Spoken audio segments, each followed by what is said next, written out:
चलिए next topic देखते हैं जिसका नाम है central problem of an economy. ठीक है, इसके पहले हमने डिस्कस किया था इकोनॉमिक प्रॉब्लम के बारे में। ठीक है, अब जो इकोनॉमिक प्रॉब्लम होती है वही दुनिया की प्रॉब्लम होती है। ठीक है, इसी वजह से ये टॉपिक पढ़ना पड़ता है जिसका नाम है central problem of an economy. ठीक है, देखते हैं ये क्या इकोनॉमी क्या कहती है। ठीक है, यानी जो central problem of an economy है ये क्या कहती है कि it is how to use its scarce resources in the best possible way to produce various goods and services. ठीक है, यानी यहाँ पे बता रहे हैं कि जो central problem of an economy है, यानी कि इकोनॉमी के बारे में हमने डिस्कस किया था whether it is capitalist economy, socialist economy और मिक्स्ड इकोनॉमी। ठीक है, इकोनॉमी कोई भी हो तो वहाँ पर हमने ये देखा था कि जो भी रिसोर्सेज होते हैं वो कैसे होते हैं, स्केयर होते हैं। कैसे होते हैं, स्केयर या फिर लिमिटेड पोर्शन में होते हैं। ठीक है कि नहीं, देखिए लिखा भी है कि economy is how to use is scarce resource, यानी यहाँ पर जो भी इकोनॉमी होती है वो क्या करती है, स्केयर रिसोर्सेज को यूज़ करती है इन द बेस्ट पॉसिबल वे। इसका मतलब ये हुआ कि जो भी उनके पास रिसोर्सेज हैं, स्केयर रिसोर्स या लिमिटेड रिसोर्सेज हैं, उनका उन्हें क्या करना है, ऑप्टिमम यूज़ करना है। कैसा यूज़ करना है, मैक्सिमम यूज़ करना है। ठीक है,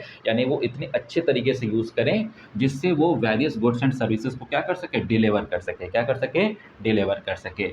देखिए लिखा है and distribute them among the people to satisfied their unlimited wants, यानी जो ह्यूमन वांट्स है वो तो सबको पता है कि अनलिमिटेड होती हैं।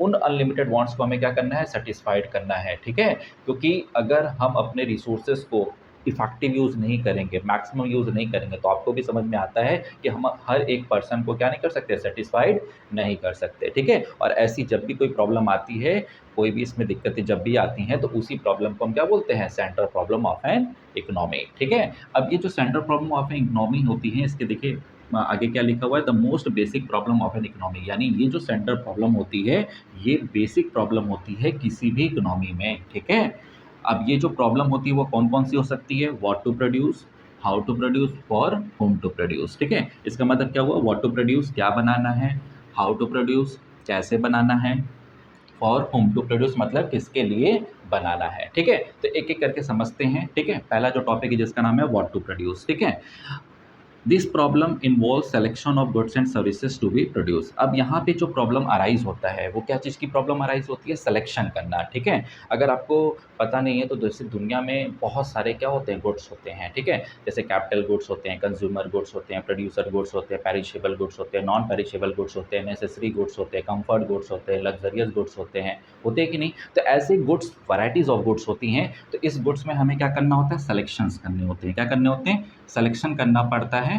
जो भी गुड्स एंड सर्विसेज को हम क्या करना चाहते हैं, प्रोड्यूस करना चाहते हैं। ठीक है, यानी आपको पता है बेटा, हम सुई से लेकर एरोप्लेन तक चीज़ें बना सकते हैं। ठीक है, तो किसी भी इकोनॉमी को ये डिसीजन लेना पड़ता है कि हम बनाएं तो क्या बनाएं। ठीक है, हाँ, and the quantity to be produce of each selected commodity. अच्छा, जो भी हमने चूज़ किया है कि हमें एक्स वाई जेड कुछ भी बनाना है, अब गुड्स तो बनाएंगे ही बनाएंगे, लेकिन रिसोर्स क्या है, स्केयर हैं, लिमिटेड हैं। तो ऐसे कंडीशन में क्या करना पड़ेगा, हमें चॉइस करनी पड़ेगी कि कितनी क्वांटिटी में गुड्स बनाएं। ठीक है कि नहीं, अगर चीज़ें हम ज़्यादा बना देंगे तो हम रिसोर्सेज का वेस्टेज कर देंगे, और कम बनाएंगे तो हम ह्यूमन वांट्स को सेटिस्फाइड कर ही नहीं पाएंगे। तो ये पहला प्रॉब्लम होता है जिसका नाम होता है व्हाट टू प्रोड्यूस। इसमें डिसीजन लेना पड़ता है कि which goods and services are to be produce, यानी कि कौन सी गुड्स एंड सर्विसेज हमें बनानी है, और दूसरा at what quantity goods and services are to be produce, और कितनी क्वांटिटीज़ में बनानी है। ठीक है, जैसे एग्जांपल में आप समझिए, अगर हम कार बनाना चाहते हैं, ठीक है कि नहीं, तो हम पहले इकोनॉमी में ये देखेंगे कि नंबर ऑफ पर्सन कितने हैं, नंबर ऑफ पीपल कितने हैं। ठीक है कि नहीं, अगर वो 100 होंगे तो हम क्वांटिटी अगर मैक्सिमम बनाना भी चाहेंगे तो हम 100 क्वांटिटी बनाएंगे, ना कि 110 120, क्योंकि हम जो एक्स्ट्रा जो गुड्स एंड सर्विसेज बनाएंगे वो क्या हो सकता है, वेस्ट हो सकता है। ठीक है, और इससे क्या होगा, इकोनॉमी के ऊपर बुरा असर पड़ सकता है। क्यों, क्योंकि जब हम उन चीज़ों पे रिसोर्सेज ज़्यादा लगा देंगे तो बाकी चीज़ों में क्या आ जाएगी, कमी आ जाएगी। क्या आ जाएगी, कमी आ जाएगी। ठीक है, हाँ, ये है हमारा पहला टॉपिक जिसका नाम था व्हाट टू प्रोड्यूस। ठीक है, दूसरा टॉपिक का नाम है हाउ टू प्रोड्यूस। ठीक है, अब हाउ टू प्रोड्यूस में डिसीजन लेना पड़ता है। ठीक है, कि कौन से टेक्निक से हम गुड्स एंड सर्विसेज को बनाएंगे। ठीक है, this problem refers to the selection of technique to be used for the production of goods and services. अब जो भी गुड्स एंड सर्विसेज हमने डिसाइड की है, ठीक है, अब उसके लिए हम कौन से टेक्निक का यूज़ करें जिससे गुड्स एंड सर्विसेज को चीज़ों को बना सके। ठीक है, अब हमारे पास देखिए टेक्निक दो तरह की होती है, एक होती है लेबर इंटेंसिव टेक्निक, एक होती है कैपिटल इंटेंसिव टेक्निक। ठीक है, दोनों को समझते हैं क्या होती है। लेबर इंटेंसिव में क्या होता है कि लेबर की क्वांटिटी ज़्यादा होती है और यहाँ पे मशीन या जो टेक्नोलॉजी की यूज़ जो होती है वो कम होती है, ठीक है? तो ऐसे टेक्निक को हम क्या बोलते हैं? लेबर इंटेंसिव टेक्निक बोलते हैं, ठीक है? और कैपिटल इंटेंसिव टेक्निक में क्या होता है? जहाँ पर हम मशीनों का यूज़, टेक्नोलॉजी का यूज़ ज़्यादा करते हैं और लेबर का यूज़ कम करते हैं, ठीक है? तो इसमें क्या हो रहा है कि जो भी हम गुड्स का सिलेक्शन करेंगे, उसी को यहाँ पर हम टेक्निक को यूज़ करते हैं किसमें? हाउ टू प्रोड्यूस में, ठीक है? अब तीसरा देखते हैं बेटा, जो प्रॉब्लम अराइज़ होती है उसका नाम है बेटा फॉर व्हॉम टू प्रोड्यूस, यानी किसके लिए गुड्स एंड सर्विसेज़ बनानी है, ठीक है? इसमें देखिए लिखा है this problem relate to the distribution of produce goods and services. अब यहाँ पे जो भी गुड्स एंड सर्विसेज हम बनाएंगे, जिस टेक्निक से बनाएंगे, ठीक है, तो यहाँ पर उसे हमें क्या करना है? डिस्ट्रीब्यूट करना है among the individual with in the economy, ठीक है?